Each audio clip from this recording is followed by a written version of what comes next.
नमस्कार, आदाब, सत श्री अकाल, जय भीम, जोहार। मेरा नाम है नवीन कुमार। रूस और यूक्रेन के बीच जारी युद्ध के बीच जापान में भारत, अमेरिका, ऑस्ट्रेलिया के क्वाड शिखर सम्मेलन से जो तस्वीरें आईं, उसके बाद नरेंद्र मोदी की कूटनीति के कसीदे पढ़े जाने लगे। यही उम्मीद भी थी। कहा जा रहा है कि रूस से दोस्ती के बावजूद बिडेन ने मोदी से ठीक ठाक बात की और यही हमारी कामयाबी है। मतलब कमाल है। मोदी के मैनेजरों को क्या लग रहा था कि 140 करोड़ लोगों के एक बाजार को दुनिया का कोई भी कारोबारी देश दरकिनार कर देगा? सवाल यह नहीं है कि मोदी से अमेरिका ने क्या वादा किया है। सवाल यह है कि मोदी रूस से यह वादा क्यों नहीं ले पाए हैं कि वो चीन पर भारत की सीमा से पीछे हटने का दबाव बनाएगा। रूस के सामने बुरी तरह नाकाम मोदी अमेरिका की चाहे जितनी ढोल पीट ले, लेकिन सच यह है कि भारत की चिंता चीन है और चीन का चौ बोलने में भी मोदी की सांस अटक जाती है। केवल सड़क बनाने की बात नहीं है, केवल गांव बसाने की बात नहीं है। यह तो भारत का बच्चा बच्चा जानता है कि मोदी ने हजारों वर्ग किलोमीटर जमीन चीन पर न्यौछावर कर डाली है।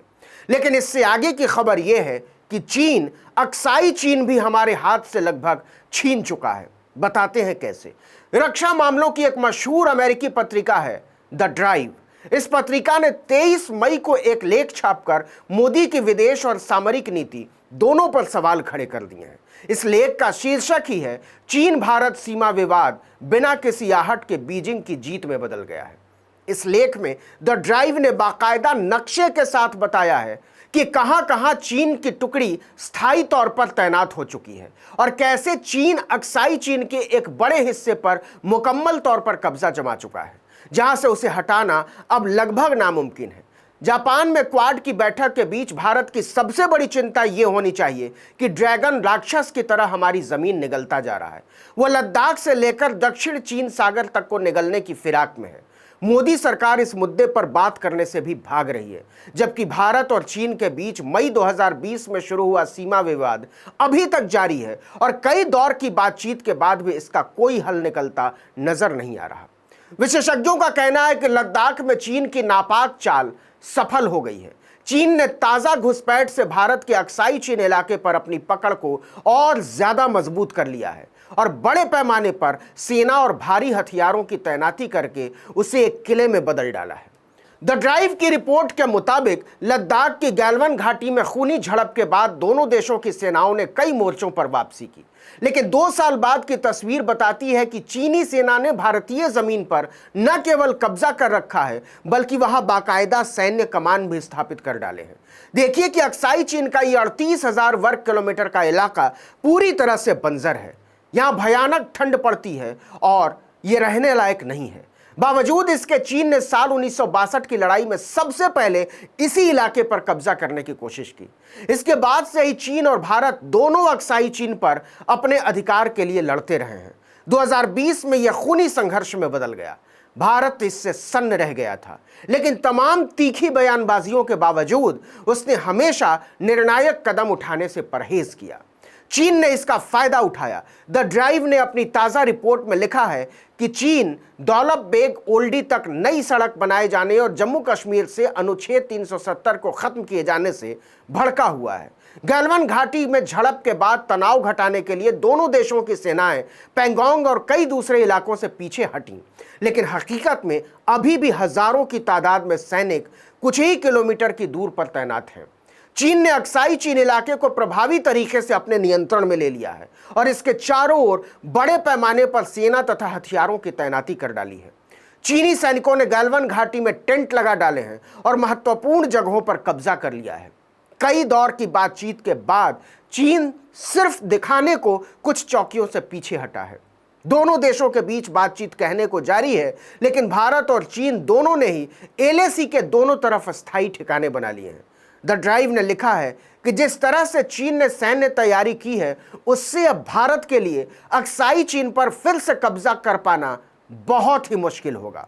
अभी तक इस इलाके को विवादित कहा जाता था, लेकिन चीन ने इसे अपने सैन्य कब्जे में बदल डाला है और अगर भारत को इसे वापस हासिल करना है तो उसे चीन के साथ लड़ना पड़ेगा, जो कि आसान नहीं है।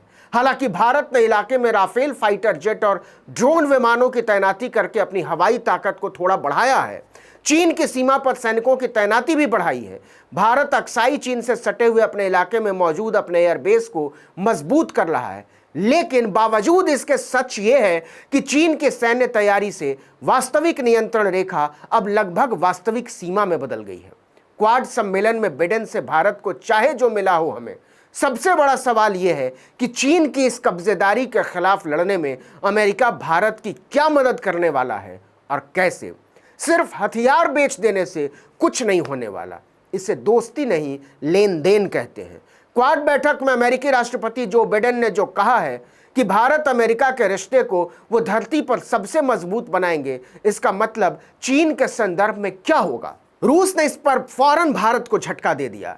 इधर जापान में क्वाड सम्मेलन में मोदी और बिडेन की मुलाकात चल रही थी और उधर रूसी विदेश मंत्री सर्गेई लावरोव ने सीधे सीधे कह डाला कि मॉस्को अब चीन के साथ रिश्तों को और सुधारने वाला है। लावरोव ने कहा कि अब पश्चिमी देश तानाशाह की भूमिका में आ गए हैं, लिहाजा चीन के साथ हमारे आर्थिक संबंधों में और तेज इजाफा होगा। लावरोव ने कहा कि चीन के पास मौजूद इंफॉर्मेशन और कम्युनिकेशन टेक्नोलॉजी पश्चिमी देशों से कहीं बेहतर है। भारत अमेरिका संबंधों के बदलते अध्याय के बीच रूस ने कहा कि वो तेजी से पश्चिमी देशों से आयात किए जाने वाले सामानों पर अपनी निर्भरता कम करने पर काम कर रहा है। जाहिर सी बात है, रूस का यह इशारा सीधे सीधे भारत की तरफ था। भारत को यह भी सोचना है कि चीन के साथ अपने रिश्ते सुधारने और सीमा विवाद खत्म करने में उसे रूस पर भरोसा करना है या अमेरिका पर। लेकिन दोनों ही सूरतों में चीन, अक्साई चीन, गैल्वन, डेप्सांग या हॉट स्प्रिंग से इतनी आसानी से पीछे हटने वाला नहीं है। ये बात हमें याद रखनी चाहिए। इस वीडियो में इतना ही, लेकिन अगर आपने आर्टिकल 19 इंडिया को अब तक सब्सक्राइब नहीं किया है तो फौरन कर डालिए। बेल आइकॉन दबाइए, घंटी जैसी आकृति लाइक कीजिए और कमेंट करके बताइए हमारा वीडियो आपको कैसा लगा। अगर यूट्यूब पर देख रहे हैं तो हमारे चैनल को सब्सक्राइब कर दीजिए। फेसबुक पर देख रहे हैं तो पेज को लाइक कर लीजिए। इंस्टाग्राम को फॉलो कर लीजिए और हमारा ट्विटर हैंडल है article19_India, उसको भी फॉलो कर लीजिए। नमस्कार।